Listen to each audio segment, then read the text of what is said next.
Hello दोस्तों, देखिए यहाँ पे हम लोग बात करने वाले हैं किसकी।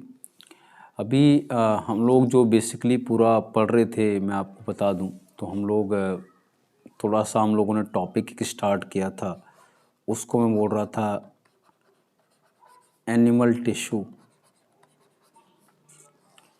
और उसमें हम लोग 4 टिश्यू के बारे में पढ़ रहे थे और एक टिश्यू की हम लोग यहाँ पे डिस्कशन कर रहे थे, उसको हम लोग नाम बोल रहे थे कनेक्टिव टिश्यू। और इस कनेक्टिव टिश्यू में भी हम specialised type of connective tissue पढ़ रहे थे। और वो भी कौन सा वाला पढ़ रहे थे सर? हम लोग अभी बात कर रहे थे ब्लड की। इसके बाद वैसे हम बात करेंगे लिम्फ की, ठीक है। और ब्लड और लिम्फ दोनों एग्जैक्टली आते कहाँ हैं सर? ये आते हैं फ्लूइड कनेक्टिव टिश्यू में।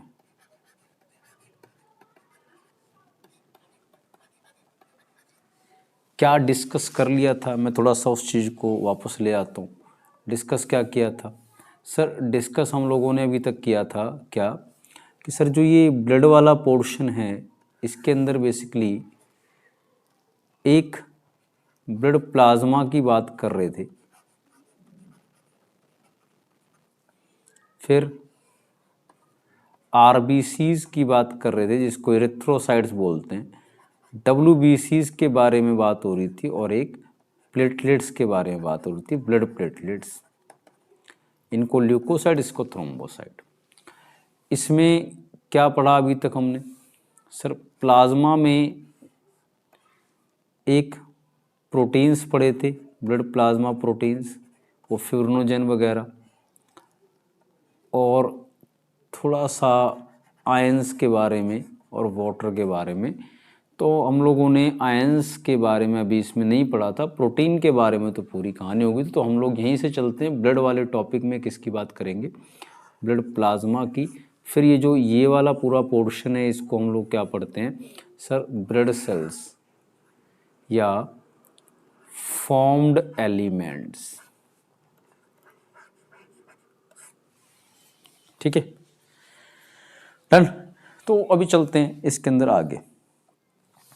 तो बात यहाँ पे किसकी हो रही है सर? बात यहाँ पे होने वाली है अभी, दैट इज अबाउट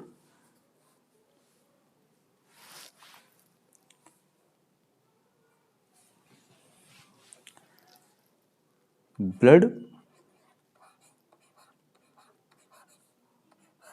प्लाज्मा। और उसमें थोड़ी सी बात करेंगे किसके बारे में सर? इसका एक पोर्शन आयंस या फिर क्या बोलते हैं मिनरल्स।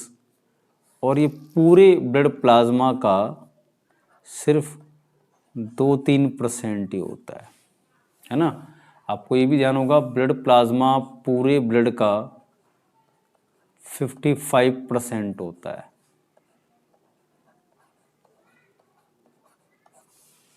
ठीक है।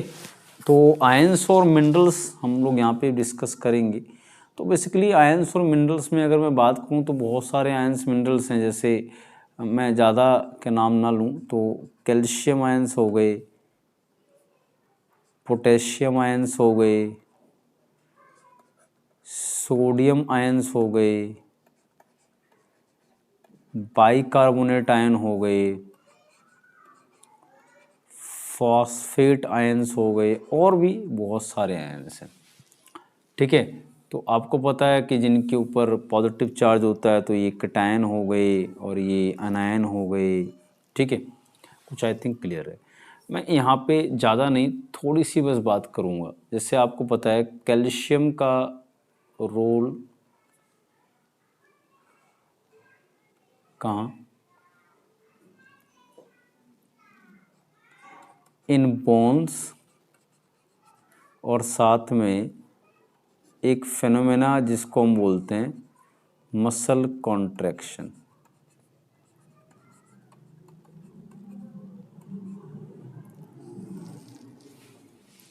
ठीक है। ये इस जगह पे आपको देखने को मिलेगा जो भी कैल्शियम आयन का रोल हो गया। ठीक है, मेनली इनका रोल अगर आप बात करेंगे यहाँ मिलता है। थोड़ा पोटेशियम और सोडियम को मैं याद दिला देता हूँ कि आपने इनको कहाँ पढ़ा हुआ है, इन दोनों को।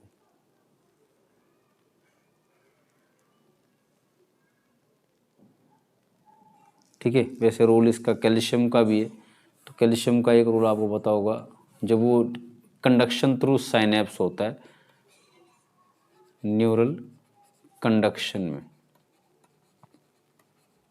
कौन से वाले में सर? वो साइनेप्स के थ्रू चलता है, जिसे बोलते हैं केमिकल कंडक्शन, न्यूरोट्रांसमीटर वाला।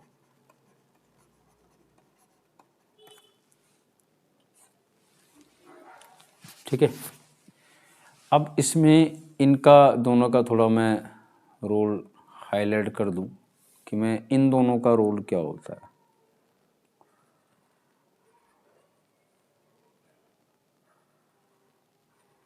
तो आपको जनरली शायद आई थिंक ये बात पता है कि सर इन दोनों के रोल के लिए मेरे को कहाँ जाना पड़ेगा, मुझे जाना पड़ेगा न्यूरॉन के पास। तो न्यूरॉन में होपफुली आपको पता है एक्सोन होता है। ठीक है, तो एक्सोन के अंदर आपने पढ़ा होगा कि सर इनके पास ऐसे गेट्स वगैरह होते हैं इसकी मेम्ब्रेन पे, एक्सोलेमा पे, सोडियम पोटेशियम गेट्स। और बिल्कुल ध्यान होगा कि सर अंदर जो है पोटेशियम की कंसंट्रेशन होती है ज़्यादा और बाहर की तरफ सोडियम होता है। तो सर सोडियम और पोटेशियम का रोल कहाँ हुआ सर? इन न्यूरल कंडक्शन। और वो भी इस बात को मैं क्लियर कर दूं, मेनली कहाँ? इलेक्ट्रिकल सिग्नल में, जिसको आप क्या बोलते हैं, कंडक्शन थ्रू एक्सोन। और थोड़ा आपने कभी सोडियम के बारे में पढ़ा हो तो सोडियम, ये केमिकल वाले में भी सोडियम गेट्स होते हैं, सिर्फ सोडियम गेट्स। तो लेकिन इनको वहाँ पर केमिकल सिग्नल के केस में एक अलग नाम बुलाते हैं, लाइगैंड गेट्स। ठीक है, लाइगैंड गेट्स के नाम से आप इसे बोल लेते हैं। अभी सवाल ये कि आपके पास, आपके सामने बिल्कुल क्लियरली दिख रहा है कि सर देखो न्यूरॉन भी अपने आप में सेल होती है, आपको पता ही होगा ये। तो न्यूरॉन वाली सेल में अंदर की तरफ, या जिसको मैं बोलूँगा एक्सोप्लाज्म, इसके साइटोप्लाज्म में पोटेशियम है और बाहर की तरफ क्या है, सोडियम है। ठीक है, तो आप थोड़ा सा ध्यान रखना यहाँ पे इनका भी रोल, ये नेगेटिव आयन है। क्वेश्चन यहीं से मैं रिलेट कर लेता हूँ, इन दोनों पे आता है, चारों पे। तो ज़रा इसको देखते हैं चारों पे क्वेश्चन क्या बनता है। मैं इसको यहाँ से हटा दे रहा हूँ।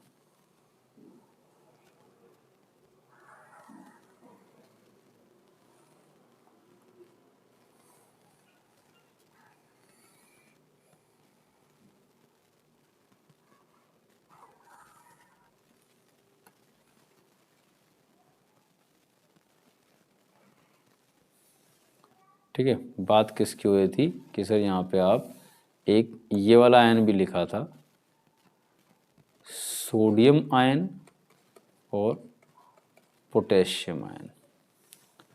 तो एक बात ध्यान रखिएगा, जब भी कभी सेल की बात करते हैं, ठीक है, जब भी कभी आप सेल की बात करेंगे तो जो एक कोई भी सेल होगा, ठीक है, ये मान लीजिए एक पूरा सेल है। अब देखो सेल आपको पता है, मैंने सर्कुलर बना दिया है, तो आपको पता है न्यूरॉन वाले सेल सर ऐसे फाइबर लाइक होते हैं। पढ़ा होगा आपने एक्सोन टर्मिनल, फिर डेंड्राइट वगैरह होते हैं, है ना। ये न्यूरॉन वाले सेल ऐसे फाइबर लाइक सेल है, लेकिन ना क्या बोलते हैं, नर्व सेल या सिर्फ न्यूरॉन, ये तो नाम होता है। नॉर्मली हम सेल को स्फेरिकल बना देते हैं। तो भाई एक चीज़ तो बिल्कुल क्लियर है कि सर सेल का जो कंपोनेंट है, इसको मैं यहाँ से हटा दूँ। सर सेल का जो कंपोनेंट है, एक जो सेल होती है, अगर आप किसी एक सेल की बात करेंगे तो सर सेल के बाहर ये मैं क्या बोलूँगा, आउटसाइड सेल, ये क्या है, इसके आसपास जो सॉल्यूशन है, ये पूरा सॉल्यूशन है इसके आसपास, सेल के आसपास भरा पड़ा है, ठीक है। और एक inside cell, solution inside cell, इसको आप साइटोप्लाज्म लिख सकते हैं। दो कंडीशन है सेल के अंदर और बाहर। तो एक बात बस ध्यान रखना, तो मैंने अभी कहा ना कि नर्व सेल में एक्सोप्लाज्म, यहाँ अंदर की साइड कौन है, पोटेशियम। तो हर सेल में ध्यान रखना रिच अमाउंट किसका होता है, पोटेशियम का अंदर की साइड, और बाहर सॉल्यूशन में सोडियम होता है।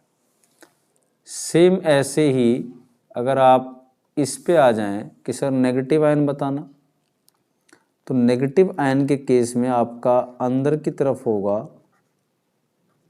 फॉस्फेट आयन और बाहर होता है बाइकार्बोनेट, ठीक है। तो बस इतना ध्यान रखना कि सर इनको हम नाम बुलाते हैं बाकायदा। कैसे, सर ये बाहर की तरफ प्रेजेंट है सेल के, तो इनको लिखा रहता है ECF, extra cellular buffer. Buffer क्या होता है सर, वो सॉल्यूशन जिसका पीएच फिक्स रहता है, चेंज नहीं होता। जो ये वाले दोनों हैं इनको लिखते हैं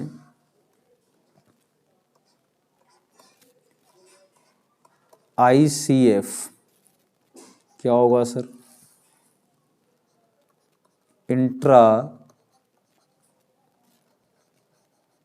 सेलुलर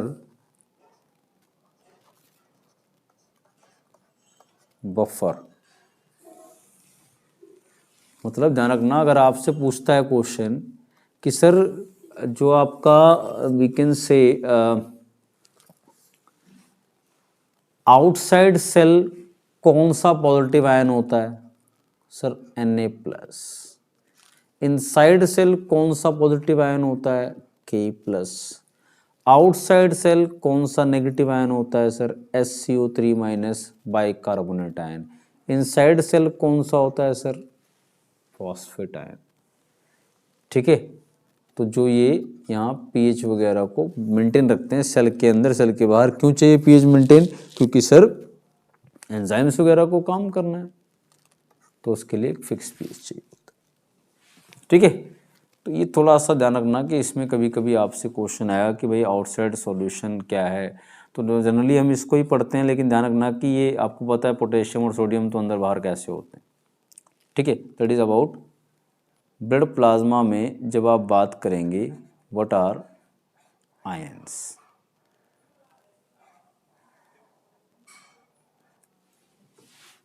ठीक है, डन। देखो बाकी इसमें थोड़ा सा अगर मैं बात करूं,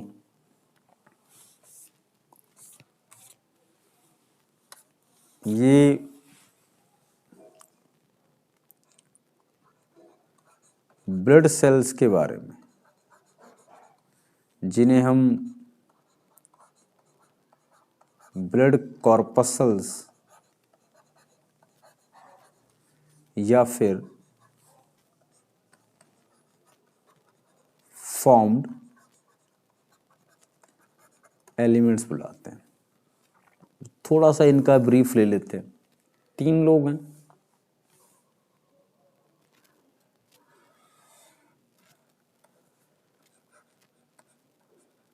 RBCs एक,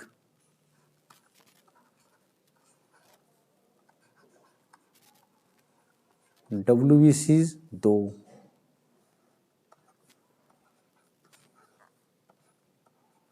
ब्लड प्लेटलेट्स।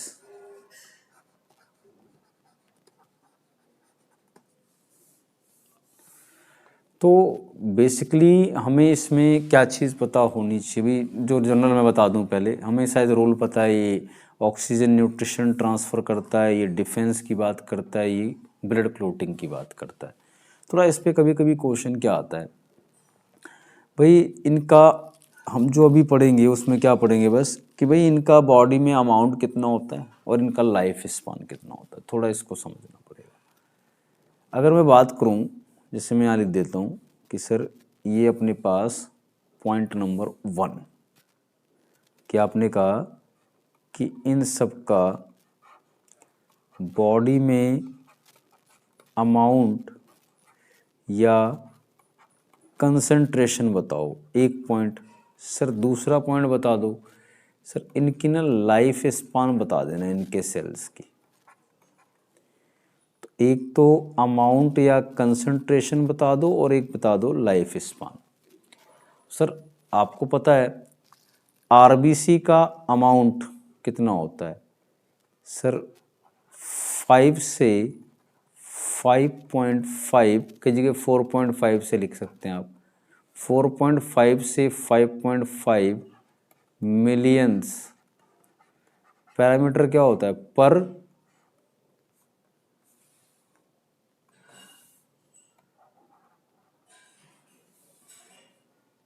मिलियंस पर क्या मिलीमीटर क्यूब ऑफ ब्लड, कि 1 मिलीमीटर क्यूब में आरबीसी का अमाउंट कितना होना चाहिए ब्लड के? 4.5 से 5.5 मिलियन या 45 से 55 लाख 1 मिलीमीटर क्यूब ब्लड में। सर यही लाइफ स्पान, तो लाइफ स्पान तो आरबीसी का सबको रटा रटाया होता है सर 120 डेज या फिर क्या बोलेंगे 4 मंथ के आसपास। ठीक है, ये आरबीसी की बात कर रहा हूँ।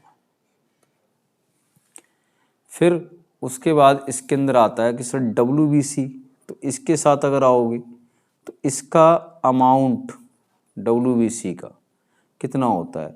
सर कुछ 6000 से 8-9000 वही पैरामीटर है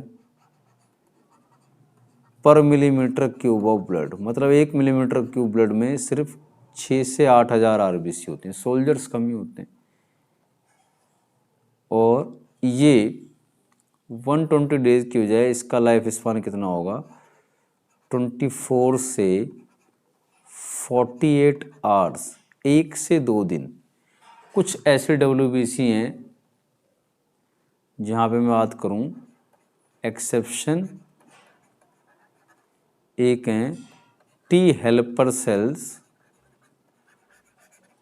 और ये कई बार सरवाइव करती हैं अप टू 1 ईयर अगर किसी को सीवियर डिजीज कंडीशन हो, सीवियर डिजीज। वैसे इनका भी लाइफ स्पान कितना होगा? 24 से 48 आवर्स। ठीक है, फिर आ जाते हैं कि सर इनका ही बता दूं, तो इनका अमाउंट 1.5 से 4 lakhs सेम है पर मिलीमीटर क्यूब ऑफ ब्लड। कई जगह 1.5 से 3 लाख भी हो सकता है। सर इनका लाइफ स्पान 4 to 7 डेज, मतलब लमसम कितना 1 वीक। ठीक है, ये थोड़ा सा इसके अंदर अगर मैं बात करूं थोड़ी हमें एक इन्फॉर्मेशन, तो हमने ब्लड प्लेटलेट्स के बारे में तो पूरे ही पता है, क्लोटिंग कैसे होती है मैंने डाल रखा है, डब्ल्यूबीसी को भी शुरू की वीडियो में मैंने बताया हुआ है, फिर भी दोबारा डिस्कस कर लेंगे। आरबीसी के बारे में थोड़ी सी बात करेंगे हम लोग। ठीक है, हाँ एक चीज़ मैं आरबीसी में ही बता देता हूँ, तो वो थोड़ा सा ध्यान रख लेना कि भाई आरबीसी के जो सेल होते हैं, ठीक है, मैं इन 2 जगह की बात करता हूँ। जो आरबीसी के सेल हैं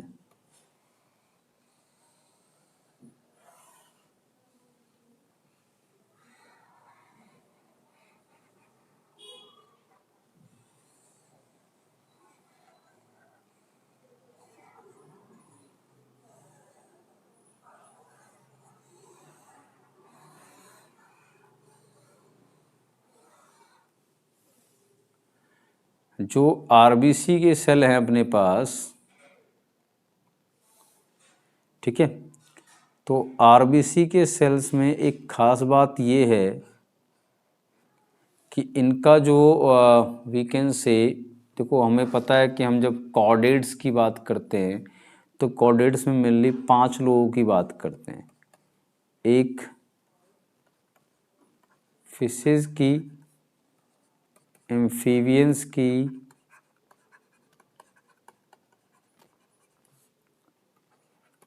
रेप्टाइल्स की,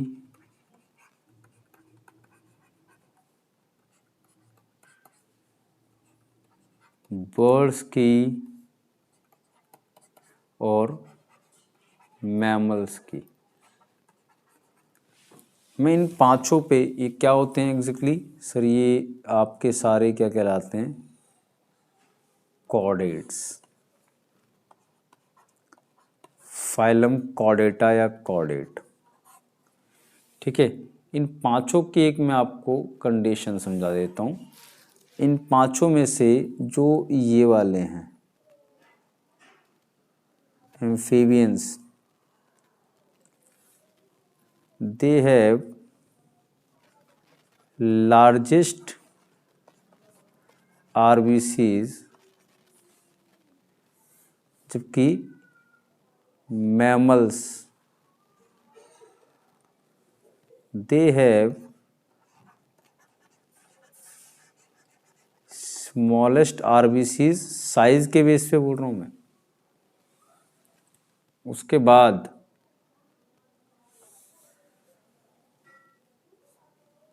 जो ये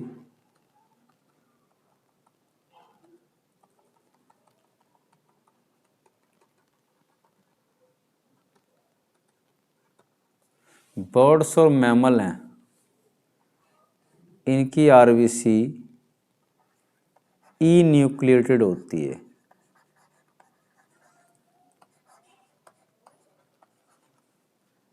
मतलब विदाउट न्यूक्लियस।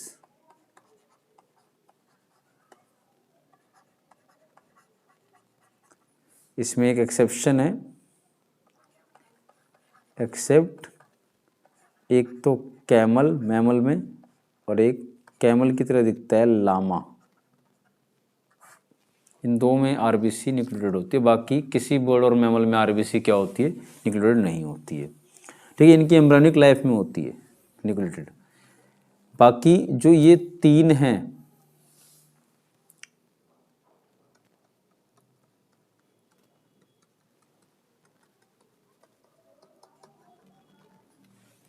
मतलब फिशेस, एम्फीबियन और रेप्टाइल, इन तीनों की आरबीसी न्यूक्लिएटेड होती है।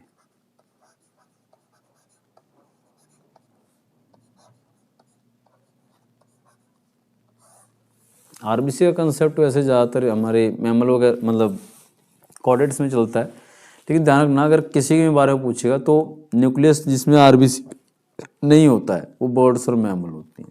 एक एक्सेप्शन है कैमल और लामा, बाकी कोई भी ऑर्गेनिज्म होता है उसकी आरबीसी क्या होती है, न्यूक्लिएटेड होती हैं, ठीक है। आई थिंक ये बात ध्यान रहेगी आपको। थोड़ा हम फिर डिटेल में चलेंगे आरबीसी को, और फिर वो डब्ल्यूबीसी और आपका प्लेटलेट्स के बारे में बात करेंगे, ठीक है। ये चीज़ आई थिंक काफ़ी इंफॉर्मेटिव मिलेगी आपको, और इस पे आप थोड़ा सा देखिएगा और शेयर कर दीजिएगा अगर आपको अच्छी लगती है तो। Thank you very much to all of you. Good night.